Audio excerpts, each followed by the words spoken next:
In 1975, a shopping mall opened in Akron, Ohio, that was so successful, so packed, so beloved, that the entire city practically lived there. Kids threw pennies in its fountain. Teenagers had their first dates there. It had over 100 stores and 5 giant department stores. It was worth tens of millions of dollars. 40 years later, that same building was worth less than a used car. A man was dead inside it, and the whole thing was demolished to build an Amazon warehouse. Here's the strangest part. On the day it started dying, it looked completely full. And by the end of this video, you'll understand exactly how a shopping mall makes money, why a mall that looks 90% occupied can secretly be bankrupt, and the one hidden clause that can collapse the entire building like a row of dominoes. Let's break down the economics of owning a shopping mall. So you want to own a mall? A big, beautiful building full of stores, each one paying you rent every month while thousands of shoppers stroll past. It sounds like the easiest money on earth. It is not.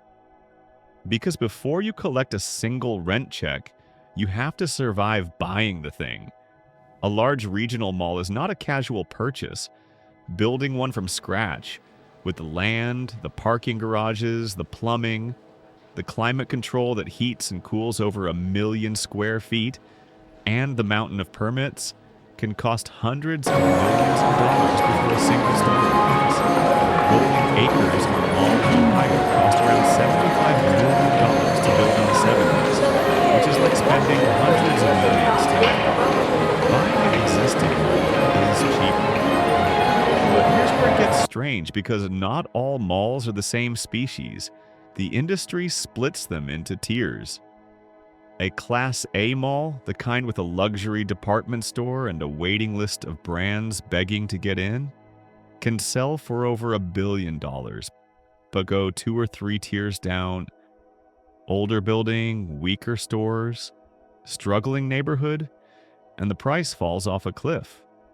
Rolling acres, which once cost the equivalent of hundreds of millions, was eventually sold for $2.75 million. Then later $3 million for an entire mall. That's the first secret nobody tells you. When you buy a mall, you're not buying a building. You're buying a bet on a neighborhood, and the price tag tells you exactly how risky that bet is. Okay, say you've bought your mall and the price seemed reasonable. Now you discover the costs hiding under the floor that ambush every new owner. First, the anchor leases you inherit, and you cannot renegotiate them.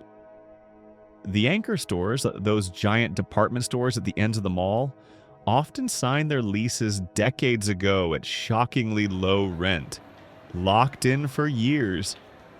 You're stuck with whatever deal the last owner made. Second, deferred maintenance. Roofs leak. The air conditioning for 1 million square feet breaks. If the previous owner was cutting corners to make the books look pretty, you find out the first winter in the form of a terrifying repair bill. And third, the trapdoor. Co-tenancy clauses.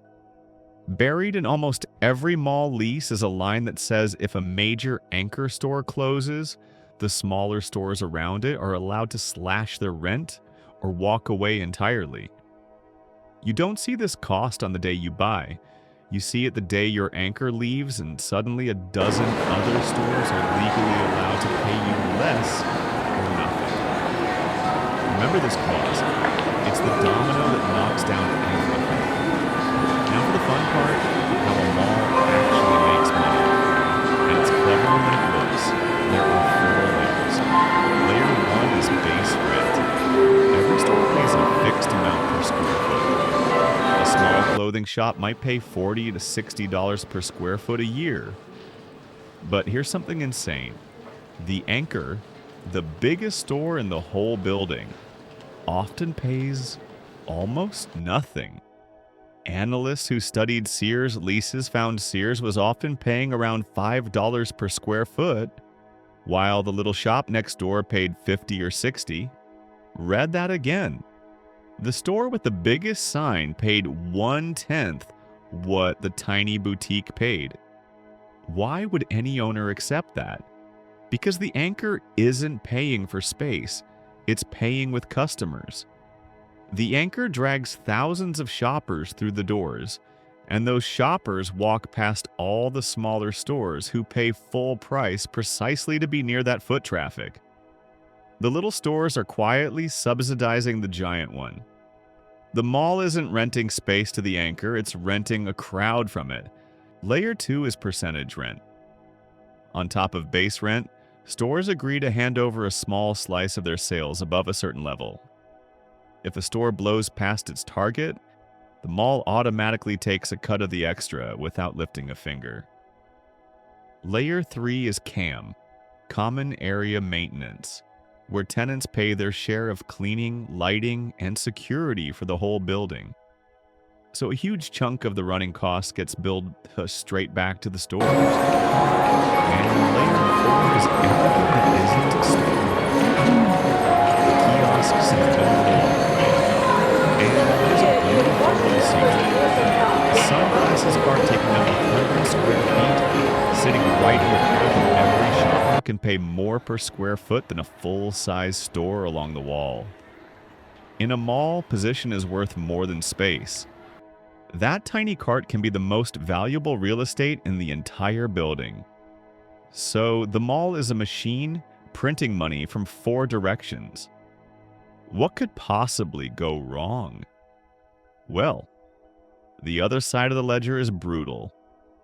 Keeping 1 million square feet lit, heated, cooled, cleaned, secured, and repaired costs hundreds of thousands of dollars a month. Property taxes on a giant commercial building are enormous. Insurance keeps climbing. And here's the cruel twist buried in that term structure. Those shared costs don't shrink when stores go empty. The hallway still needs cleaning. The lights above an empty storefront still work. Security still patrols the whole building. So when stores leave, the same fixed pile of costs gets divided among fewer paying tenants, which means everyone's bill goes up. Rising vacancy doesn't just cost you the lost rent. It quietly raises the cost of staying for every store that's still open, which pushes the wobbly ones to leave too. It's a death spiral with a friendly food court, and now the trap almost nobody sees. Even a nearly full mall can be secretly bankrupt. This is the part that catches everyone. It's not about how many stores are open, it's about who's actually paying. A mall can look 90% occupied and feel perfectly healthy. But if half that space is anchors paying almost nothing, and a chunk of the rest are on desperate discounted leases just to keep the lights on, the real cash flow is a fraction of what the occupancy number suggests. Occupancy is not income. That single distinction is where fortunes are lost. To understand why malls are shaped the way they are, you have to meet the man who designed the modern mall, a developer named Alfred Taubman. He didn't just build shopping centers. He studied how humans move, then weaponized it. He spaced the anchor stores far apart, about 3 city blocks, so you'd have to walk past dozens of shops to get from one to the other. He put the escalators at the ends of hallways, not the middle, forcing you to walk the full length. He mixed skylights with artificial light so you'd lose track of time and shop longer. None of it was decoration. Every single choice was engineered to drag your eyeballs past as much merchandise as possible. That's the entire secret of a mall in one sentence. Force people to walk, and you force them to see. And being seen is the actual product the little stores are paying for. Taubman, by the way, became a billionaire doing this. So now you understand the machine.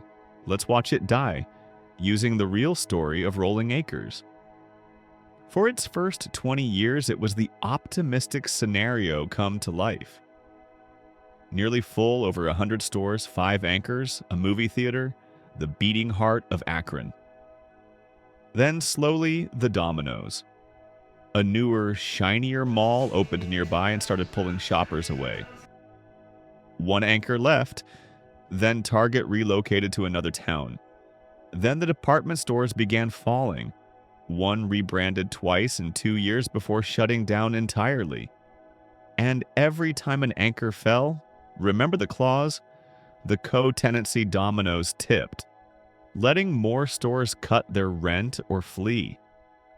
By 2003, a mall that was recently packed was down to 50% occupied. The owners, trying to flip it for quick profit, stopped maintaining it. The roof leaked. The escalators died. And this brings us to the single most important event in the death of the American mall, the fall of Sears. For most of the 20th century, department stores like Sears were the foundation. Banks wouldn't even lend money to build a mall until an anchor like Sears had signed on, because the anchor guaranteed the crowd. Then, starting after 2010, they began collapsing. Sears, once the largest retailer in America with around 4,000 stores, filed for bankruptcy in 2018. One major mall owner had Sears in 59 of its properties. Across the industry, roughly 80% of Sears stores sat inside malls. So when Sears fell, it didn't remove one rent check. It pulled the co-tenancy trigger in hundreds of malls at once, unleashing waves of rent reductions everywhere.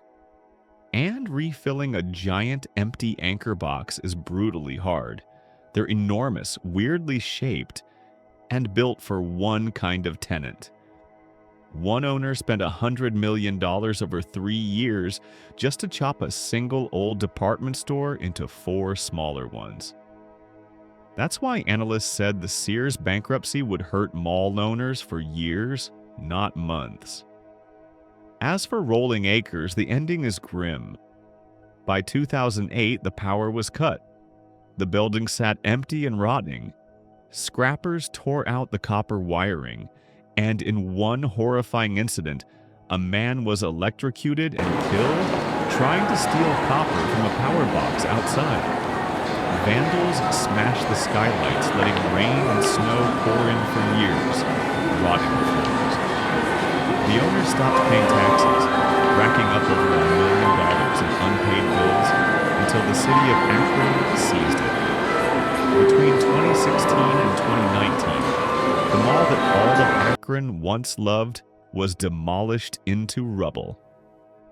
Today, an Amazon warehouse sits on the land, which is the most brutally poetic ending imaginable. The thing that killed the mall now stands on its grave. So does owning a mall actually work? The honest answer is that the gap between the good outcome and the bad outcome is enormous, and the same building can swing between them in a single decade. Own a well-located mall with strong anchors, a smart mix of restaurants and services that online shopping can't replace, and low vacancy, and you have a money machine that made men like Taubman billionaires. But let one anchor fall, trigger the clauses, watch the costs rise on rising vacancy, and you're holding Rolling Acres, hemorrhaging money while the building itself becomes a liability. The malls that survived did one thing. They stopped selling products and started selling reasons to leave the house that a screen can't replace. Restaurants, gyms, doctors, movie theaters, apartments. Because a mall's original superpower, convenience, was stolen by online shopping. You can now compare 1,000 products from your couch. The mall's monopoly is gone, so if you still want to own a shopping mall, remember the one rule the whole industry is built on. A mall looks like a building full of stores. It's actually a single fragile web where every store's survival is secretly tied to every other. The anchor doesn't just sell clothes, it sells the crowd that keeps everyone else alive. And when it walks out, it doesn't leave a hole in the floor plan. It pulls the floor out from under everyone standing near it. You never really owned a building full of stores. You owned the people walking through it. And people, it turns out, can always just leave.